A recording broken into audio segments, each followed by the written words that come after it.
এত আলোচনা সমালোচনা বিতর্কের পরও জো বাইডেনের ভুল কিন্তু কমছে না, বরং ভুলের মাত্রা বাড়ছে। এবার যেমন তিনি জেলেনস্কিকে বলছেন পুতিন, আর কমলা হ্যারিসকে ট্রাম্প বলছেন। অর্থাৎ দুইজনের উদ্দেশ্যে দুই রকম কথা বলেছেন। দুইজনকে বলতে যে জেলেনস্কিকে পুতিন বানিয়েছেন আর কমলা হ্যারিসকে ট্রাম্প বানিয়েছে। এই ঘটনাটা এসছে সামনে ভুলের পর ভুল।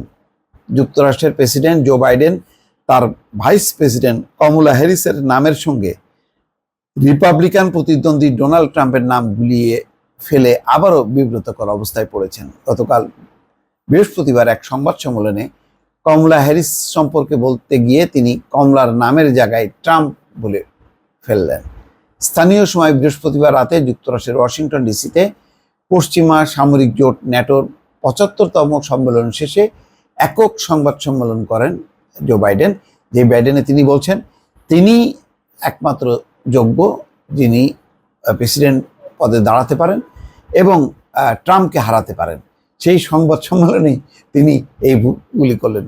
১ ঘন্টার ওই সংবাদ সম্মেলনের শুরু দিকেই কমলা হ্যারিসের সঙ্গে ট্রাম্পের নাম গুলিয়ে ফেলে বিব্রতকর পরিস্থিতির মধ্যে পড়েন মার্কিন প্রেসিডেন্ট। সম্মেলনে রয়টার্সের পক্ষ থেকে বাইডেনের কাছে জানতে চাওয়া হয় কমলা হ্যারিসের উপর তার আস্থা আছে কিনা। জবাবে তিনি বলেন, দেখুন, প্রেসিডেন্ট হওয়ার যোগ্যতা না থাকলে আমি ট্রাম্পকে ভাইস প্রেসিডেন্ট হিসেবে বেছে নিতাম না। আসলে ওই জায়গায় হবে কমলা হ্যারিস। সেখানে তিনি বলছেন যে আমি প্রেসিডেন্ট হওয়ার যোগ্যতা না থাকলে আমি ট্রাম্পকে ভাইস প্রেসিডেন্ট হিসেবে বেছে নিতাম না। আসলে তো ভাইস প্রেসিডেন্ট হিসেবে তিনি কমলা হ্যারিসের কে বেছে নিয়েছেন, কিন্তু উচ্চারণ করার সময় তিনি কমলা হ্যারিসকে ট্রাম্প বললেন। আচ্ছা, এর আগেও বাইডেন ভুল করেছেন। ন্যাটোর সম্মেলন চলাকালে তিনি ইউক্রেনের প্রেসিডেন্ট ভলোদিমির জেলেনস্কির কথা বলতে গিয়ে মুখ ফসকে প্রেসিডেন্ট পুতিন বলে ফেললেন। পরিস্থিতি সামলাতে জেলেনস্কি বলেন তিনি পুতিনের চেয়ে ভালো। সংবাদ সম্মেলনে বাইডেন ঘন ঘন কাশছিলেন। সংবাদ সম্মেলনের শুরুর দিকে বিভিন্ন প্রশ্নের জবাব দেওয়ার সময় তিনি কথার খেই হারিয়ে ফেলছিলেন। শেষের দিকে তার কথাগুলো খুব একটা স্পষ্টভাবে বোঝাও যাচ্ছিল না। তবে বাইডেন জোর দিয়ে বলেছেন আসন্ন নির্বাচনে ডেমোক্র্যাট দলের হয়ে তিনিই প্রতিদ্বন্দ্বিতা করবেন। সংবাদ সম্মেলনে ইসরায়েল গাজা সংঘাত এবং রাশিয়া ও চীনকে মোকাবেলায় পশ্চিমা দেশগুলোর আরও বেশি সামরিক অস্ত্র তৈরির প্রয়োজনীয়তার উপর জোর দিয়েছেন বাইডেন।